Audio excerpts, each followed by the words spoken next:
కీర్తనాకారుడు రాసిన 1వ దావీదు కీర్తన 5వ వచనం. కాబట్టి న్యాయ విమర్శలో దుష్టులను, నీతిమంతుల సభలో పాపులను నిలవరు. యేసు ప్రభువారు వాక్యాన్ని బోధిస్తూ ఉన్నప్పుడు ఉపమానం లేకుండా ఆయన బోధించేవారు కాదు. ఈ విషయం మత్తయి సువార్త 13వ అధ్యాయం 35వ వచనంలో ఉపమానం లేక వారికి ఏమీ బోధించలేదు అని అక్కడ తెలియచేయబడుతుంది. ఎందుకు ఈ విషయం చెప్తున్నానంటే, మీకు ఒక ఉపమానం చెప్దామనే ఉద్దేశంతో ఈ మాటని మీకు తెలియచేస్తూ ఉన్నాను. ధనవంతుడైన ఒక ఆయన, బాగా పలుకుబడగలిగినటువంటి ఒక వ్యక్తి తన కుమారుని రాజుగారి యొక్క ఆస్థానంలో ఆర్కెస్ట్రాలో ఫ్లూట్ వాయించేవాడిగా పెట్టాలని చెప్పేసి అనుకున్నాడు. ధనవంతుడు కాబట్టి, మరి పలుకుబడి కలిగినటువంటి వ్యక్తి కాబట్టి ఆర్కెస్ట్రాలో తన కుమారుడిని ఫ్లూట్ వాయించేవాడిగా పెట్టాడు. నిజానికి ఫ్లూట్ వాయించడం రాదు అతనికి.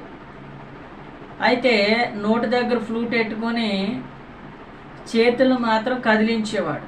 ఆ రీతిగా చాలా సంవత్సరాలు గడిచిపోయి, అయితే రాజుగారు ఒకసారి వీళ్ళందరినీ కూడా పరీక్షించాలి, ఎవరి యొక్క నైపుణ్యత ఎంత అని చెప్పేసి అనుకున్న అందరినీ పిలిచి అందరినీ కూడా పరీక్షిస్తూ ఉన్నాడు. ఒక్కొక్కరుగా పరీక్షిస్తూ ఉన్నాడు.